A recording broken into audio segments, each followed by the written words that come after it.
स्वागत है MF news पर। मैं हूं आपके साथ रोहित। संसद परिसर से एक तस्वीर आई जिसमें निर्दलीय सांसद पप्पू यादव पुजारी के वेश में नाट्य रूपांतरण कर रहे थे। राहुल गांधी समाजवादी पार्टी के सांसद वहां पर दान पेटी में दान डाल रहे थे और नाट्य रूपांतरण के जरिए बताया जा रहा था कि कैसे ये चोरी की गई। दान विवाद को लेकर जिस तरीके से मजाक बनाया गया मंदिर का, अब उस पर सवाल। दान विवाद हुआ, चोरी हुई, उनको सजा मिलनी चाहिए, एक्शन हो रहा है, लेकिन राम मंदिर की गरिमा पर सवाल अब उसके सहारे उठाया जा रहा है। मेरे साथ इस वक्त वरिष्ठ पत्रकार पंकज प्रसून है इस मुद्दे पर चर्चा करने के लिए। पंकज जी, बहुत बहुत स्वागत है आपका। ये वीडियो देखने के बाद पप्पू यादव का, राहुल गांधी का, अवधेश प्रसाद का और बाकी जो सांसद थे, आपके मन में क्या ख्याल आया? क्या दान विवाद पर यह मामला उठा रहे हैं या राम मंदिर को कलंकित करने के लिए नाट्य रूपांतरण कर रहे हैं?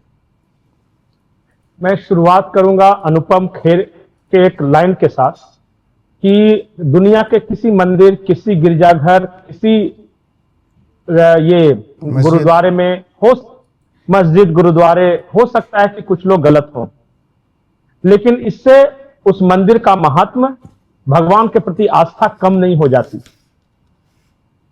और फिर जिस तरह से माहौल उड़ाया जा रहा है उन लोगों के द्वारा जो आज तक अयोध्या में प्रभु श्री राम का दर्शन करने तक नहीं गए। हो सकता है कि आपको समस्या होगी भारतीय जनता पार्टी से, पर राम जी से तो समस्या नहीं थी। उनके दर्शन में तो कोई आपत्ति नहीं होनी चाहिए थी, क्योंकि राम तो सबके हैं। वो आज तक नहीं गए, न अखिलेश गए, न ये पप्पू यादव गए, न राहुल गांधी गए। और आज भारत के संसद के द्वार पर मकर ध्वज पे बैठकर ये उसी राम का मखौल उड़ रहे थे। मैं राम का मखौल इसलिए बोल रहा हूं कि वो उन्होंने बाकायदा प्रभु श्री राम जी की जो बनाई गई है मूर्ति, जो अयोध्या के गर्भगृह में रही है, उसी की एक आकृति लेकर आए थे और वो मजाक कर रहे थे। वो पोस्टर को नीचे पटक रहे थे, कुछ ये कर रहे थे, चीना झप्पी कर रहे थे। किसी को खुशी नहीं है। कुछ कर्मचारियों ने जो गलत काम किया उन्हें कड़ी से कड़ी सजा दी जाए, लेकिन उस प्रकरण का बहाना बनाकर भगवा वस्त्र धारण कर इस तरह संतों का चोला ओढ़कर आप संसद भवन के सामने इस तरह की नौटंकी कीजिएगा, यह कबूल नहीं। आपको चोरी का मुद्दा उठाना है ना, आप उठा दीजिए मुद्दा, लेकिन उसके लिए जरूरी नहीं है कि प्रभु श्री राम के पोस्टर को जमीन पर पटका जाए। उसके लिए जरूरी नहीं है कि हाथापाई की जाए, चीना झपटी की जाए। उसके लिए यह नौटंकी जरूरी नहीं है। अच्छा, मान लिया, मैं आपको रोहित बताता हूं, एक क्षण के लिए आप मान लीजिए मैं और आप, चलिए आप पादरी बन जाइए, मैं मौलवी बन जाता हूं और यही चीज कर दीजिए। अंदर तो जाने नहीं देंगे, बस सिर्फ जहां तक जाने देंगे वहां पर बैठ के इसी तरह की नौटंकी कीजिए कि कोई पैसा देने आ रहे हैं मौलवी साहब और आप खींच के रख लीजिए। बस सिर्फ इतना करके देखिए, आपका सर तन से जुदा के नारे लगने लगेंगे। सेम वही काम तो किया है। और रही बात चोरी की, तो अभी हमने ही दिखाया था, कई जगहों पे इस तरह की शिकायतें आई है। वो मजारों से भी शिकायतें आई हैं, मस्जिदों से भी शिकायतें आई हैं, चर्चों से भी शिकायतें आई हैं। आज रोहित, मैं बहुत कठोर वाक्य बोलने जा रहा हूं, माफ कर देंगे। आज अयोध्या के श्री राम मंदिर में चोरी की घटना हुई, मतलब चंदा जो वो डोनेशन जो थे उसमें, लेकिन चर्च में भी तो चाइल्ड एब्यूज की घटना हुई थी। अब उसका नाट्य रूपांतरण कैसे करेंगे राहुल गांधी बता दें। हमारा चंदा चोरी हुआ वो तो दिखा दिया, लेकिन वो जो बच्चों के साथ जो हुआ था चर्च में, वो राहुल गांधी कैसे दिखाएंगे? क्या उसका भी नाट्य रूपांतरण करेंगे? जब आपको लग रहा है कि मेरा सवाल गैर वाजिब है? कल को जाके किसी मस्जिद में चोरी होती है तो क्या इसी तरह साधु वेश, मतलब उनका जो फकीर का वेश धारण करके और कोई पैगंबर मोहम्मद की लेके आएगा और इसी तरह बैठेगा तो अच्छा लगेगा क्या? ईमानदारी से बताइएगा। अगर वो राम जी की जगह पे पैगंबर मोहम्मद की तस्वीर होती और पप्पू यादव के ये नहीं है, लेकिन वो भी फिर भी जो भी जैसा रूप से अगर मस्जिद की तस्वीर लेकर आ गए तो वही बात चल रही। क्या मौलाना बन के, मौलवी बन के इस तरीके से नाट्य रूपांतरण यही काम करते क्या? यही काम करते पप्पू यादव, तो फिर कैसा रिएक्शन होता इस देश में? आप बहाना बनाकर अपमानित मत कीजिए।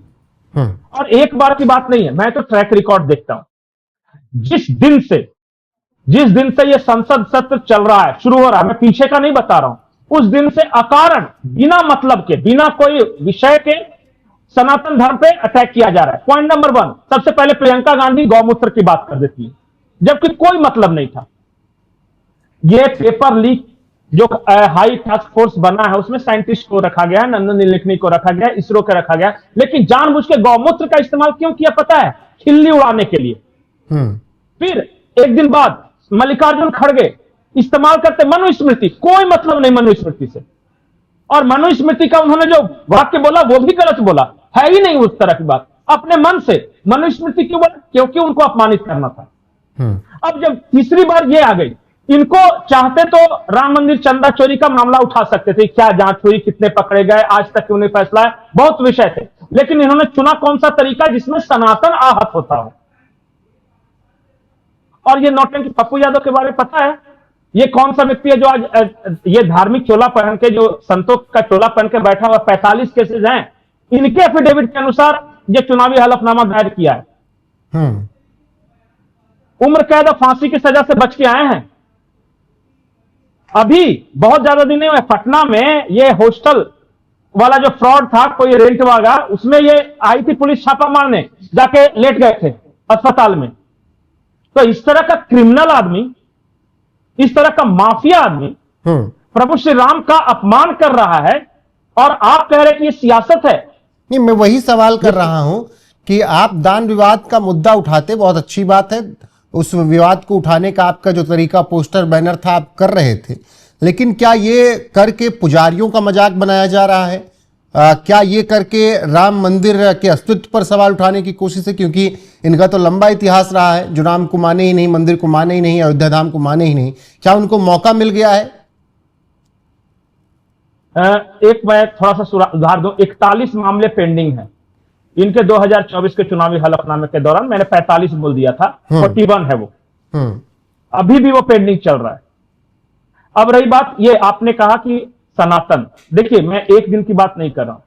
जब से इन लोगों ने राजनीति शुरू की, जब से राहुल गांधी आए, जब से पप्पू यादव आए, जब से अखिलेश यादव राजनीति में आए, जब से ये अवधेश प्रताप जो माथे पर बक्सा रख के घूम रहे थे वो आए, इनका ट्रैक रिकॉर्ड देखिए। हिंदुओं के बारे में क्या कहा, सनातन के बारे में क्या कहा, और राम मंदिर के बारे में क्या कहा। अगर मैं उदाहरण के तौर पर ऐसे ही रैंडम एग्जांपल ले लूं, राहुल गांधी गए थे भारत जोड़ो यात्रा के दौरान केरल। उन्होंने केरल में एक चर्च के पादरी के साथ बैठकर यह कहा था कि हिंदुओं में एक कॉन्सेप्ट होता है शक्ति का, हमारी लड़ाई उसी शक्ति के साथ है। अब हिंदुओं में शक्ति का कॉन्सेप्ट क्या है? मां दुर्गा, मां काली, यही सब है ना, तो उनसे इनकी लड़ाई है, ये इनका स्टेटमेंट है। उसके बाद आ जाइए अखिलेश यादव का, वो कह रहे थे कि गौशालाएं बनवाओगे, गाय की गोबर की बदबू सूंघाओगे मुझे।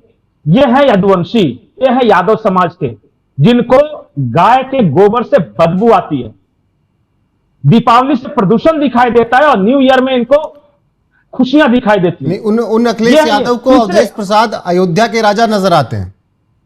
सोचिए, अयोध्या के राजा प्रभु श्री रामचंद्र जी हैं, हम सब जानते हैं, लेकिन उसी अयोध्या के राजा प्रभु श्री रामचंद्र जी की जगह पे ये जो इनका विजिटिंग कार्ड है अवधेश प्रसाद, उनको आगे कर दिया। मैं अवधेश प्रसाद को विजिटिंग कार्ड बोलता हूं, क्योंकि जहां कहीं भी अखिलेश यादव जाते थे वो लेके जाते थे, ये अवधेश जी हैं, बगल लगवा दी थी। हाँ, और वो जो सिनेमा देखा था ना नाना पाटेकर का, मैं पहले हॉकी का बहुत अच्छा खिलाड़ी था, फिर पता नहीं किसी बात से मजनू भाई को मना किया, टांगे तोड़ दी, पर आदमी अच्छे थे, इलाज कराया, और फिर वो विजिटिंग कार्ड ही था ना इंट्रोडक्शन देने के लिए। वही काम अवधेश बाबू से करवा रहे थे, और इसीलिए अवधेश बाबू का बेटा हार गया था चुनाव, और जो रो रहे थे करके। तो ये वो ट्रैक रिकॉर्ड के आदमी है। ये पप्पू यादव ने एक बार सनातन के खिलाफ बयान दिया है, दर्जनों बयान है। ये सीधे इतना तक इसने कह दिया कि जो हिंदू साधु होते हैं वो ढोंगी होते हैं। तो बताइए उस आदमी का कैसी थिंकिंग हो गई। ये हत्यारा आदमी है। केस भले ही अभी चल रहा हो, लेकिन आरोप तो है ना, सजा तो हुई थी ना, बाद में अपर कोर्ट में जाके भले ही राहत मिल गई हो। तो उस तरह के लोग राम जी के पोस्टर को इस तरह जमीन पे पटकेंगे, वो राहुल गांधी की तरह के लोग आगे कोई डोनेशन बॉक्स ये लेके फिर जा राम रहा है, भक्त कॉलर पकड़े हुए क्यों हैं। निकले हैं ये सब? राहुल गांधी खास ये बनने नहीं निकले हैं। ये क्या कर रहे हैं कि दो मीनिंग है। एक तो ऊपरी ऊपरी ये बताएंगे कि राम मंदिर चंदा चोरी में जो मामला हुआ उसको हम लोग हाईलाइट कर रहे हैं, लेकिन इनर मीनिंग यही है कि तुम्हारा जो पुजारी है, पंडा है, सब चोर है। और सब जितना क्रिश्चियन, ईसाई, मियां सब आके इनको डोनेशन दे रहा था। उन लोग खिल्ली उड़ा रहा है। आप नहीं समझे, पप्पू यादव तो है ही उस तरह का, लेकिन देखिए किस तरह के लोग खिल्ली उड़ा रहे हैं। तो जब समझिएगा तो बहुत कुछ है समझने के लिए। आंखें मूंद के बैठना है कि मुझे कुछ मानना ही नहीं है, तो ऐसे भी लोग हिंदुओं में पैदा लिए हैं जो राम कृष्ण शिव को गाली सुनकर भी हे दांत निपोड़ते हैं, तो वैसे लोगों का तो कुछ कहना ही नहीं। ठीक है, बाकी आप लोगों को क्या लगता है? ये तस्वीरें आपने देखी, पप्पू यादव जिनका इतिहास आप बहुत अच्छे से जानते हैं, वो इस तरीके से माखौल उड़ा रहे थे। राहुल गांधी, अवधेश प्रसाद और बाकी तमाम सांसद वहां पर इस पूरे नाट्य रूपांतरण में शामिल थे। सवाल वही कि मस्जिदों में चोरी हुई, मज़ारों में चोरी हुई, चर्च में चोरी हुई, क्या पादरी, मौलवी, मौलाना बनकर भी ये नाट्य रूपांतरण करने की हिम्मत रखते हैं क्या? आप लोगों को क्या लगता है? कमेंट सेक्शन में जरूर बताइएगा। बने रहेगा हमारे साथ लगातार। नमस्कार।